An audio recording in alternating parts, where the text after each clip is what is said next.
നമ്മളിപ്പോൾ ഉള്ളത് ക്യാസിസ്റ്റോൺ builders recent ആയിട്ട് കംപ്ലീറ്റ് ചെയ്ത ഒരു 2 BHK അപ്പാർട്ട്മെൻറ്റിലാണ്. ഇത് വൈപ്പിനിലാണ് ഇതിൻ്റെ ലൊക്കേഷൻ വരുന്നത്.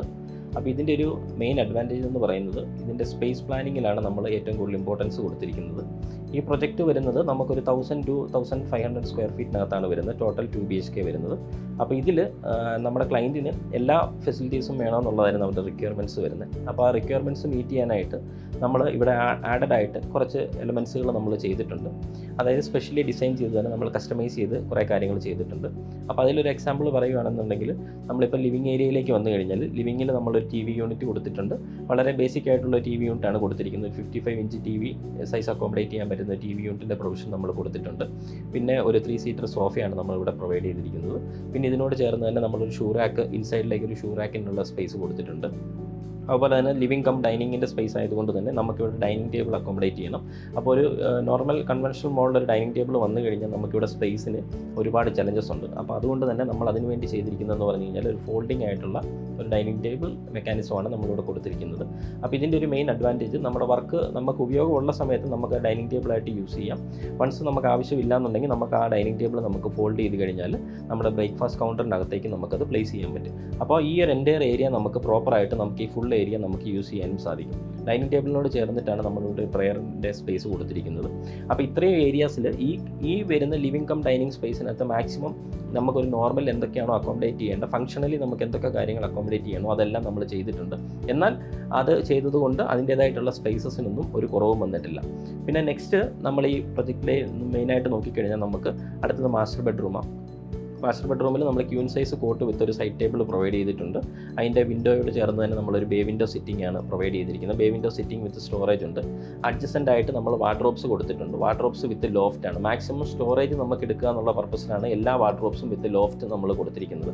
പിന്നെ വാർഡ്രോബ്സ് ആണെങ്കിൽ തന്നെ നമുക്ക് റൂംസിന് ഒരുപാട് സ്പേസ് ഇല്ലാത്തതുകൊണ്ട് നമ്മൾ സ്ലൈഡിംഗ് ആയിട്ടുള്ള വാർഡ്രോബാണ് കൊടുത്തത്. അതിനോട് ചേർന്ന് തന്നെ അതേ തന്നെ അറ്റാച്ച്ഡ് ആയിട്ട് നമ്മൾ ഡ്രസ്സിംഗ് ഏരിയ സ്പേസ് കൂടി കൊടുത്തിട്ടുണ്ട്.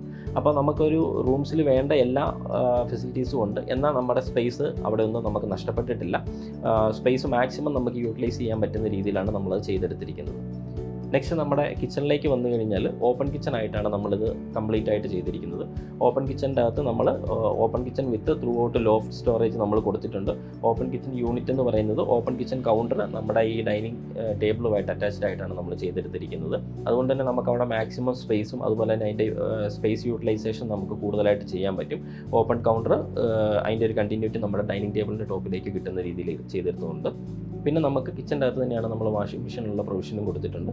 അപ്പോൾ എല്ലാം നമ്മൾ പ്രോപ്പറായിട്ട് പ്ലാൻ ചെയ്ത് നമ്മുടെ ഇനിഷ്യൽ ലേഔട്ടിൽ നമുക്ക് ഇനിഷ്യലി നമുക്ക് കിട്ടിയ ലേഔട്ടിൽ നിന്നും നമ്മൾ അതിൻ്റെ ചേഞ്ചസുകൾ വരുത്തിയിട്ട് എല്ലാ കാര്യങ്ങളും നമ്മൾ പ്രോപ്പറായിട്ട് പ്ലാൻ ചെയ്തിട്ട് അതിൻ്റെ ഒരു ഔട്ട്പുട്ടാണ് നമുക്കിപ്പോൾ ഇവിടെ കാണുന്നത്. അപ്പോൾ നമുക്ക് വേണ്ട ഫങ്ഷനാലിറ്റിക്ക് അനുസരിച്ച് നമുക്ക് എന്തൊക്കെയാണോ നമ്മുടെ ആവശ്യങ്ങൾ അതിനനുസരിച്ച് നമ്മൾ എല്ലാ കാര്യങ്ങളും നമ്മൾ റീഡിസൈൻ ചെയ്ത് അതിനനുസരിച്ച് നമ്മൾ ആ സ്പേസിനെ അലോക്കേറ്റ് ചെയ്തതുകൊണ്ട് നമുക്കൊട്ടും സ്പേസിൻ്റെ വേസ്റ്റേജ് ഒരിടത്തും വന്നിട്ടില്ല. എല്ലാ കാര്യങ്ങൾക്കും കൃത്യമായിട്ടുള്ള സ്പേസുകൾ നമ്മൾ പ്രൊവൈഡ് ചെയ്ത് നമ്മൾ ചെയ്തതുകൊണ്ട് തന്നെ നമുക്ക് വേണ്ട എല്ലാ എലമെൻറ്റ്സും നമുക്ക് അതിനകത്ത് പ്രോപ്പറായിട്ട് അക്കോമഡേറ്റ് ചെയ്യാനും പറ്റി.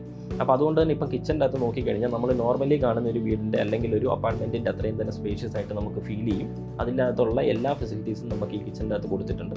എന്നാൽ കമ്പാരിറ്റീവ്ലി മറ്റൊരു അപ്പാർട്ട്മെൻറ്റോ അല്ലെങ്കിൽ മറ്റൊരു വില്ലയുടെ സ്പേസുമായിട്ട് നോക്കിക്കഴിഞ്ഞ് കഴിഞ്ഞാൽ സ്പേസ് കുറവായിരിക്കും.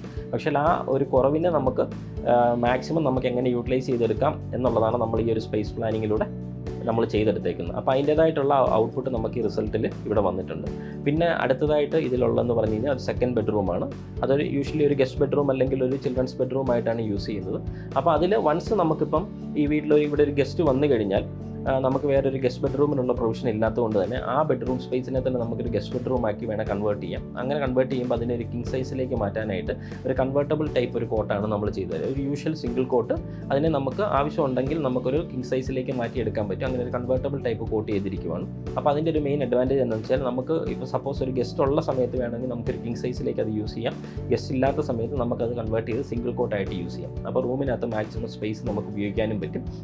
നമ്മുടെ ആവശ്യത്തിനനുസരിച്ച് നമുക്ക് ആ റൂമിൻ്റെ ഫങ്ഷനാലിറ്റി നമുക്ക് മാറ്റാനും പറ്റും. അപ്പോൾ അതാണ് ഒരു മെയിൻ അഡ്വാൻറ്റേജ് നമ്മളിവിടെ കൊണ്ടുവന്നിരിക്കുന്നത്. അപ്പോൾ ഇങ്ങനെ ഓവറോൾ നമ്മൾ ഈ പ്രൊജക്റ്റ് നമ്മൾ യൂഷ്വലി സാധാരണ ചെയ്യുന്ന പ്രൊജക്ട്സിൽ നിന്നും ഇതിനെ വ്യത്യസ്തമാക്കുന്നതിൻ്റെ മെയിൻ റീസണും ഇത് തന്നെയാണ്.